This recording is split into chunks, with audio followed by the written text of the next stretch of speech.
Coming up, we take a look at a 10-year Hebron coach saying goodbye, a junior artist, and softball's exit from playoffs. This is Hawk TV for Friday, May 5th.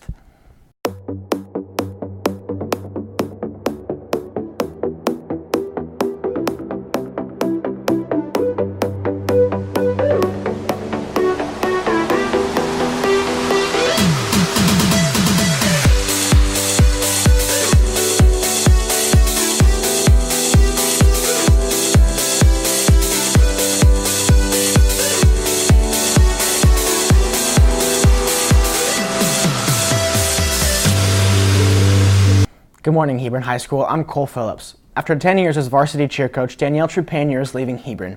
Beth Christensen takes a closer look in the story. Doing cheer since she was in high school, head cheer coach Danielle Trepanier, or Coach T, has had to make the hard decision of ending her cheerleading years this year as she moves from Dallas to New Orleans after becoming engaged over the holidays. It was hard. I've been at Hebron 10 years, and I honestly thought I would die at Hebron in a good way, like that I would teach at Hebron forever until I decided not to teach or coach anymore. So it was a hard decision. I really enjoy teaching here. I like the students. I enjoy the staff, and so it's been my home and a family for me for 10 years, and it's hard to say goodbye. Over the years, members of the squad have all formed many close relationships with Coach T and see great things in the future for her and the squad. I think the biggest change is just that our relationship with Coach T is so special, and she's like a mom to us, and she helps us like not with just cheer, but like just life advice, and like she's always someone that you can go to. So without her in the program, it's going to be like really hard not having like our person there, you know. She's an awesome director for cheer, and to not have her there anymore is I don't think it's gonna affect the team too much because taking over Coach Kennedy is awesome, but it's just gonna be hard not having her there. Even with multiple large wins and important titles, such as national champions in 2014, Coach T finds that she's most proud when the girls have truly believed in what they have done. But the best part is when the girls accomplish something. That is the best part of coaching, when they know that they've done their very best. Specifically this year, our competitive team was able to hit a perfect, solid routine at the last competition, and those are my most proud moments, when they're the most proud of themselves and their work has paid off, and you really just get to share in those moments with them. With her time at Hebron slowly coming to a close, Coach T looks back on her past memories, relationships, and the importance that the cheer team has had in her life for the past 10 years. Made me so proud. I'm always proud to be a representative or represented by this program. And I just love them a lot. And I know they're going to do great things. Reporting for Hawk TV, I'm Beth Christensen. Now back to the studio. Thanks, Beth. Next year, Trepanier will be teaching at an all-girls school in New Orleans. Sunday, May 14th is Mother's Day. Here's a couple of ideas of what not to do on this holiday.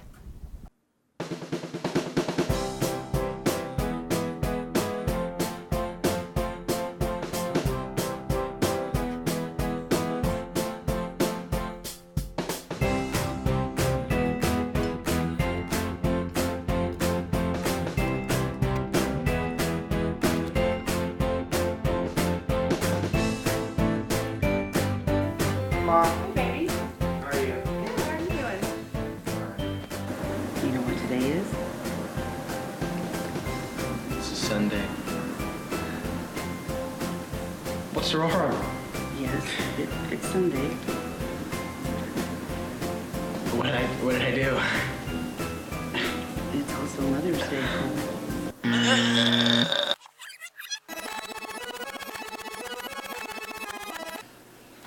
Okay, so it's Mother's Day. Got it. I'm gonna make her some breakfast.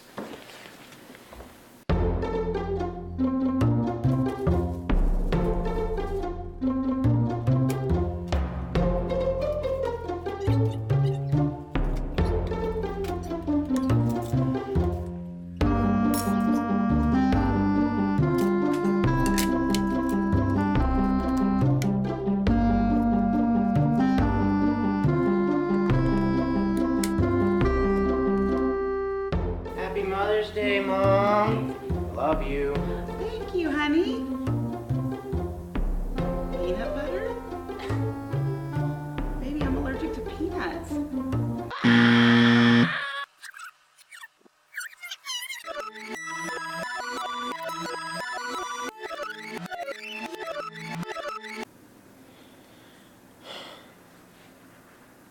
So it's Mother's Day, and she doesn't like peanut butter, because she'll die. I've got an idea. Everybody likes macaroni.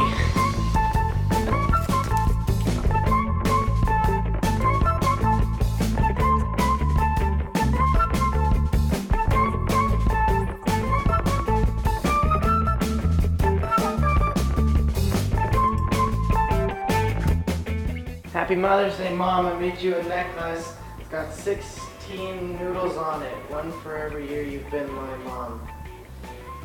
Thanks, baby. It's just like the one you made when you were in kindergarten.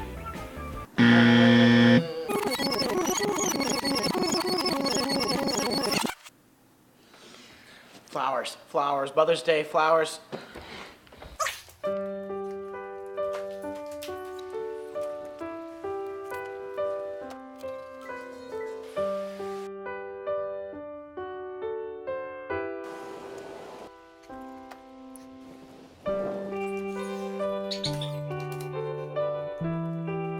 Hey, Mom.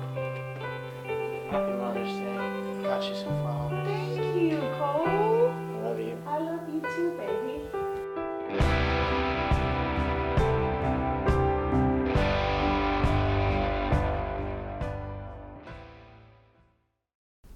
Welcome back. Junior Jeremy Bowden won the Grubbs Infinity Art Competition on April 11th. Hannah Mobley takes a closer look into the story. Junior Jeremy Bowden has been creating art since he was little. When he entered the competition, he was proud of the way he portrayed his father through his favorite memory. I named it, this is one thing that everyone kept getting confused, is I named it Plastic Container Sleds. And it's a weird name for a portrait, but it's because when we were little and like the roads would freeze over in front of our house, my dad would put us in these plastic containers when we were like in kindergarten and just like shove us down the driveway. So it's like that's something that but it's like I just want to like capture his essence, and I thought that was really cool to paint him. Recently, he's been touring art schools and taking lessons from his private studio teacher, Steve Coe, in order to achieve his goal of becoming a concept artist for an animation company like Pixar. I've always been super interested in art. It's something I've always been really passionate about, but I didn't really start super considering it as a career until like around high school. It's when you start realizing that art's a skill and there's a profession behind it, and like you're like to buckle down and like start working hard.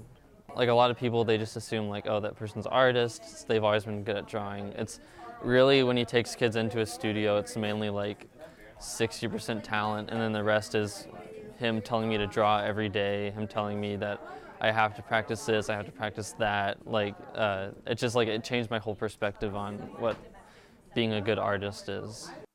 Bowden works with Coe in order to improve his skills. Coe enjoys working with Bowden and hopes the best for his future. He's been improving and developing very consistent pace. So I'm very pleased with his performance. He's working pretty hard to achieve his dream. He clearly knows what he wants to do, like animation, character design.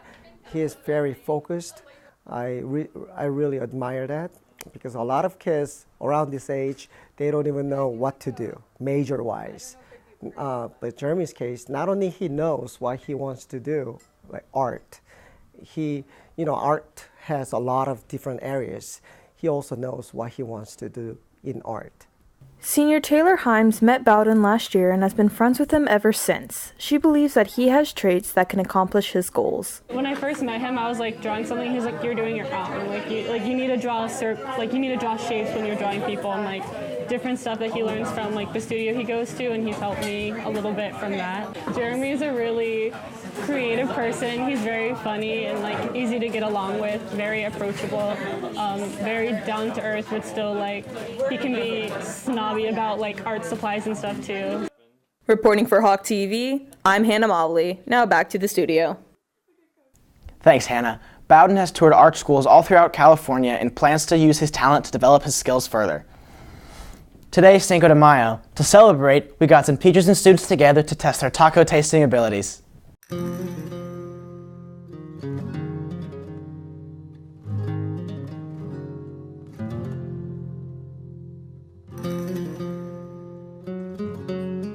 Hi, I'm Miss Mayo. I'm an English teacher.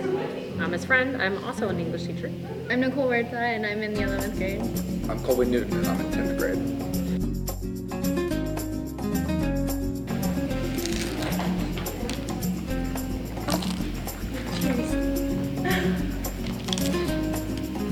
We're gonna have to. The taco is hot. No.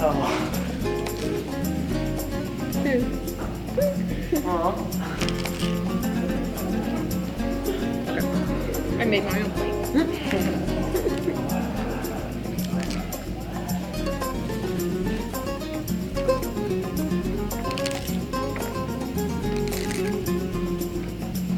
Okay, that was my favorite. Yeah. So far.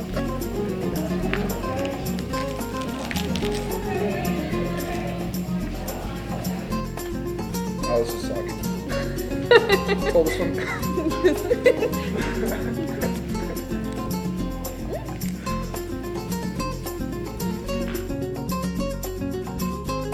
3 is my favorite taco. That one there. And then because it just stayed together a little better and had a better flavor with the meat. I also picked number 3 as my favorite. I thought all of it was better. It was crunchy. I like the meat, and again, I love cilantro, so that makes me happy. Taco 3 was my favorite. It was just, like you said, it was kind of greasy. It was like a yummy good. Like, I don't know how to explain it. It was really good. I rank 3 as the best because it was greasy, but not too greasy. And it was made pretty well. I like the layers.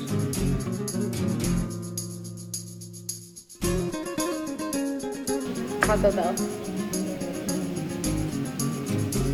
Taco Bueno. Number 1 is Jack in the Box. I put Taco Bell, but I'm not convinced of that answer. Taco Bueno, I put. KFC. Okay. Number 2 is Taco Cabana. That's what I put too. This one was Fuzzies.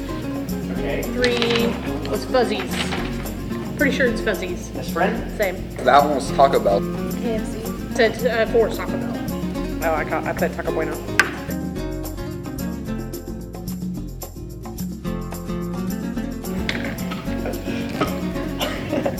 I'm gonna eat all 8 of these.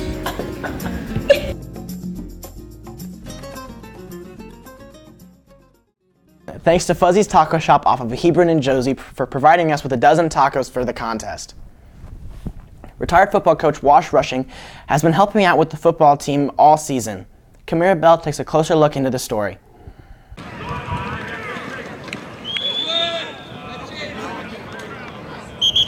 After retiring in 2011, Wash Rushing has come back for a season to volunteer as a coach for the football team. Well, I said a long time ago to a lot of friends, if you ever need help, don't hesitate to call. And Coach Brazel found himself in the fall needing help. And Mr. Finch and I were meeting, and we were trying to figure out a way where we could get the spot filled. It was very difficult. So what we decided to do, we were able to fill that spot with a teacher teaching the classroom load that coach was going to have, and we were able to bring Coach Rushing on. He just filled the load as a coach, and so he came back, and I went and approached him and asked him to do that, and as a result, he came and was willing to do it. And we're glad to have him back. He does a great job and real positive with our players and with all the kids in the school. Junior Clayton Toon feels Rushing brings good spirit to the team.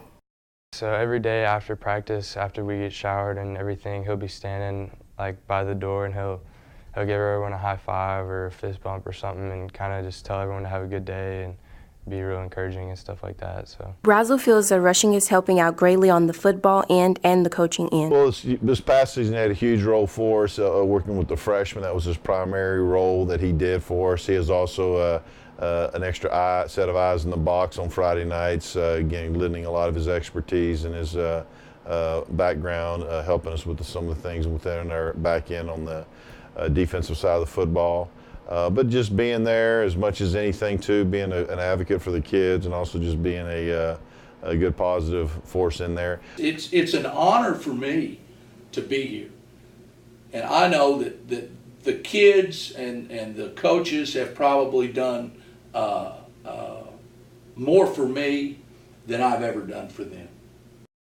Reporting for Hawk TV, I'm Kamira Bell. Now back to the studio. Thanks, Kamira. With the hopes of hiring a full-time coach, Rushing will not be returning for the 2017 season.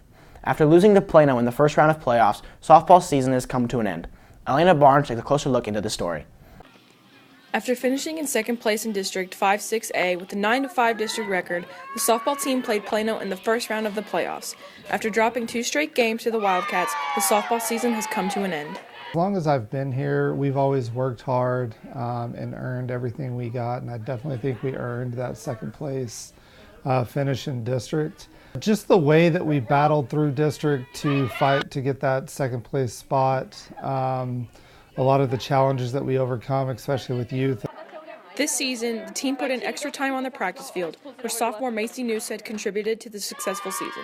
Playing in playoffs as a sophomore was just so much fun, being with my team, knowing that everything we did in off-season and in practice, staying till 6:30 every day was all worth it. To prove everybody out there saying we should have finished in 6th and finishing in 2nd, making the playoffs was just definitely worth it. Despite the first round exit, News said helping the team reach the playoffs for the first time since 2014 was a highlight. We've been in a playoff drought for several years, and Coach Gwynn came back and promised us that we would never go several years without getting to playoffs again, so that was really fun, going with the seniors as a sophomore for me, getting to catch in playoffs, and just being with the team and giving the seniors a legacy to live out was a highlight. Due to injury, sophomore Audrey Fox was the only pitcher available for the last 7 regular season games and the playoffs. It was a lot of pressure, but I mean, all my teammates really helped me through it and helped me realize that even though there was a lot of pressure on me, there was other people there to help me carry the load. Senior Shelby Baker said she hopes making playoffs this year will help set the team up for success in the future. I'd like our legacy just as a senior class to be to continue to go to playoffs, continue to work hard. It's important that you have really good team chemistry, and it helped us a lot this year, just being a successful team. Gwynn has already started planning and laying the groundwork for next season in an attempt to exceed this year's success. Plans for next year, just to continue to get better, to build upon what we did this year. Got a large group of sophomores that we rely on who will be juniors next year. They'll have that playoff experience and that 1 year of varsity underneath them, and so just continuing to get better and develop and look to see if we can make a little bit deeper run in the playoffs next year. Reporting for Hawk TV, I'm Elena Barnes. Now back to the studio. Thanks, Elena. Seniors Amanda Roth, Madison Phillips, and Shelby Baker plan to continue playing softball into college. In other sports news, senior John Romano will compete at state for discus on May 13th, and girls golf plays in the state tournament on the 15th and 16th. That's it for today's broadcast. I'm Cole Phillips. Have a great rest of your day.